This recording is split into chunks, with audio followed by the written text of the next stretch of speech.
जलन। ममता बहुत ही सीधी और प्यारी लड़की थी। वहीं सुनील एक सरल और आगे बढ़ने की सोच रखने वाला लड़का। सुनील, बेटा सुनील कहाँ है? अरे जरा एक गिलास पानी तो दे दो। हाँ माँ, अभी आया।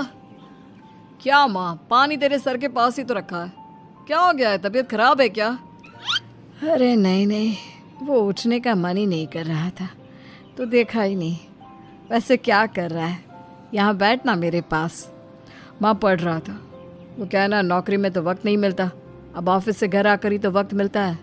अच्छा अच्छा ठीक है, पढ़ ले जा बेटा।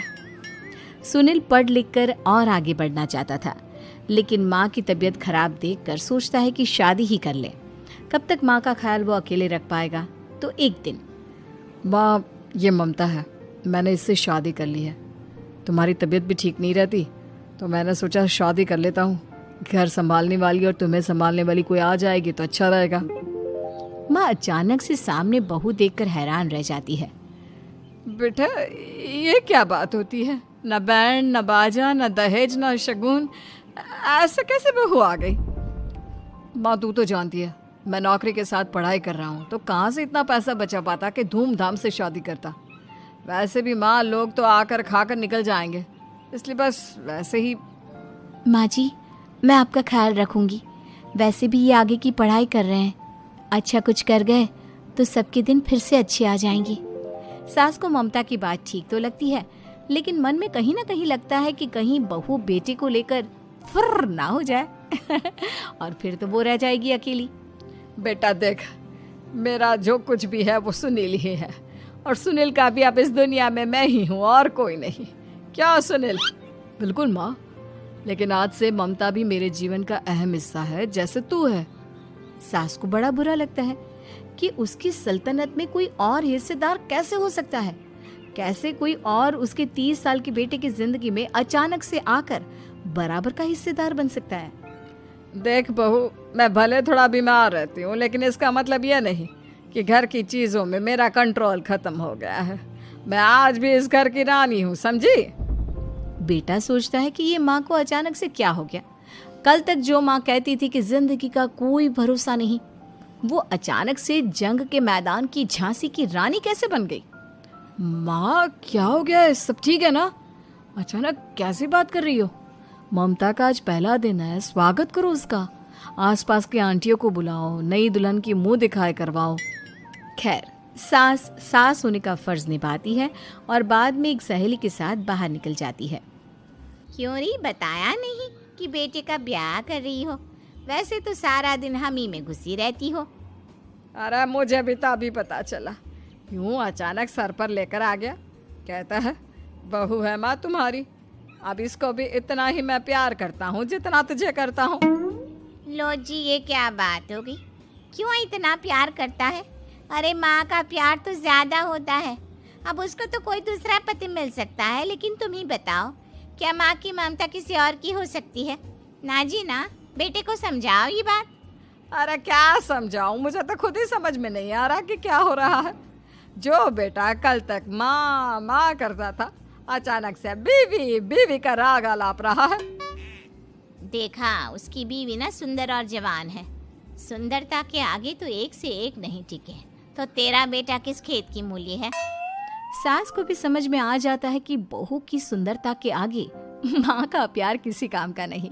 उधर बीवी, ए जी, अम्मा जी सहेलियों को छोड़ने गई थी, अभी तक आई नहीं, हम देख आए क्या? अरे रहने दो ना, आ जाएंगी। कहाँ जाएगी, उनकी आदत है, एक बार जाती है तो पूरी पंचायत खत्म करके ही आती है। अच्छा ही है, खाना वाना खा कर गई होगी। छोड़ो ना, घूमेगी तो खाना पचेगा, नहीं तो ऐसे ही खाट पकड़ लेगी। बहू भी शांत हो जाती है। उधर सास सोचती है कि आज थोड़ा देर से ही घर जाती हूँ, जब बेटा परेशान होकर ढूंढेगा तब मजा आएगा। बीवी को खुद ही पता चल जाएगा कि माँ के आगे उसकी दाल नहीं गलेगी। लेकिन वहीं दूसरी ओर घर पर, ए जी, माँ जी अभी भी नहीं आई, हमको तो घबराहट हो रही है कि क्या करें, जाकर पता करें किसी के घर। अच्छा, कहाँ जाओगी ये भी बता दो। पहला दिन है तुम्हारा इस घर में और एक ही दिन में मोहल्ला छानोगी क्या? हाँ, तो आप भी तो नहीं जा रहे हैं ना, हमको फिक्र हो रही है। अरे यार, ये रोज का है अम्मा का, खाओ और सो जाओ। बस फिर क्या था। बेटा बहू खाना खाते हैं और कमरे में सोने चले जाते हैं। उधर जब सास को कोई देखने नहीं आता तो वो हार कर घर आ जाती है, जहाँ वो देखती है कि सारे घर की लाइट्स बंद है। सास को गुस्सा आता है। बहू, ममता बहू कहाँ हो? लेकिन सारे दिन की थकी बहू को ऐसी नींद आती है जैसे किसी ने भांग की गोली खिला दी हो। वो तो नहीं उठती। उठकर आ जाता है बेटा। क्या बात है अम्मा, काहे चिल्ला रही हो? अरे सो जाओ ना, सुबह की थकी है बहू, वो सो रही है। जोर से बोलोगी तो नींद खुल जाएगी उसकी। माँ को गुस्सा आ जाता है। फिलहाल तो सो जाती है, लेकिन मन ही मन ढेर सारा जहर बहू के लिए भरा होता है। सुबह बहू चाय बना रही होती है कि सास धीरे से गैस तेज कर देती है, जिससे चाय का बर्तन जल जाता है। और जैसे ही बहू चाय का बर्तन उठाती है उसका हाथ जल जाता है। मेरा हाथ जल गया। वो जोर जोर से चिल्लाकर इधर उधर भागती है कि सास थोड़ी देर में उसके हाथ में पानी डाल देती है। हाय रे बहू, क्या कर रही हो? पहली बार रसोई छुई हो क्या? सासू माँ गलती से गैस तेज रह गई थी और बर्तन जल गया, जिससे मेरा हाथ जल गया। हाय रे, कितना गंदा दाग। छी छी छी छी, मुझे तो उल्टी आ रही है तेरा गला हुआ मांस देखकर। तू ना मुझे अभी साथ से खाना मत लगाना। बहू भी खुद का हाथ देखती है तो उसे भी रोना आ जाता है। कुछ दिनों के बाद सास की सहेली आती है। बहू चाय बनाकर लाती है।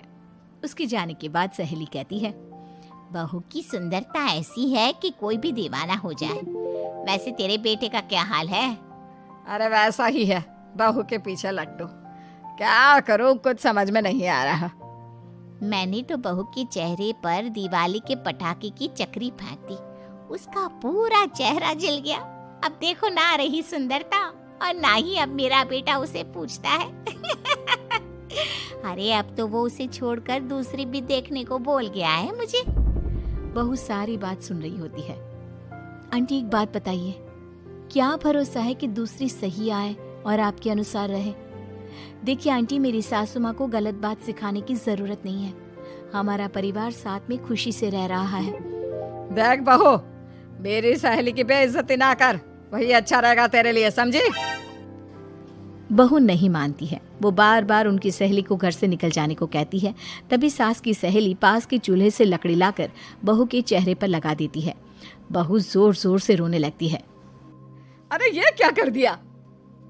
मैंने कहा किया, ये तो तूने किया। तू ही नहीं चाहती थी कि बहू बेटे के साथ रहे, भला मैं क्यों करूंगी? मैं तो चली, निपटो अब। बहू रो रही होती है, दर्द से चिल्ला रही होती है, लेकिन सास उसे डॉक्टर के पास नहीं ले जाती। तभी पति आता है। क्या हो गया ममता? ये दाग कैसे लगा? तुम कैसे जली? ममता कुछ नहीं कहती, बस दर्द से करा रही होती है। पति माँ की तरफ देखता है। हो ना हो माँ, ये पक्का आपका काम है। आप ही ममता से जला करती थी ना। देखना माँ, अब पुलिस आएगी, केस बनेगा, लेकिन पहले मैं ममता को अस्पताल लेकर जा रहा हूँ। सभी अस्पताल जाते हैं, जहाँ डॉक्टर ममता की सास से कहते हैं, आपने तो नहीं जलाया ना बहू को? अब ममता की सास के तो पसीने छूट रहे होते हैं। वो घबरा कर कहती है, ना ना डॉक्टर साहब, कैसी बात करते हैं? हम क्या जलाएंगे अपनी बहू को? डॉक्टर ममता के पति से पूछते हैं। देखिए, क्योंकि ये ससुराल में जली है तो मामला पुलिस का बनता है, तो आप पहले पुलिस को बुलाइए, तभी इलाज पूरा होगा। सास डर जाती है कि अब तो बच्ची जिंदगी जेल में ही रहना होगा। रहने दीजिए ना, पुलिस को क्यों बुलाना? सारी हंसी खत्म हो जाएगी जब पुलिस के डंडे पड़ेंगे। बहू को जलाना भले ही बहुत आसान हो, लेकिन उसके बाद सारी जिंदगी जेल की हवा खाना। सास डर जाती है। पुलिस आती है। पास लेटी दर्द से करा रही ममता स्टेटमेंट देती है। तो क्या हुआ था? कैसे जली आप?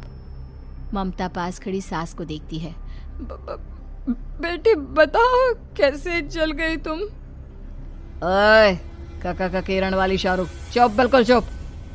सास चुप। सभी इंतजार करते हैं कि ममता क्या बोलेगी। जी मैं खाना बना रही थी, लकड़ी उड़कर मेरे ऊपर गिर गई और मैं जल गई। सास बहू की बात सुनकर रोने लगती है। देखा माँ, कितनी समझदार है ममता। ये चाहती तो, हाँ बेटा, ये चाहती तो मैं आज जेल में होती। मुझे माफ कर दे। मैं आगे से अभी कभी ऐसा नहीं करूंगी। बहू के साथ मिलकर रहूंगी। मुझे माफ कर दे।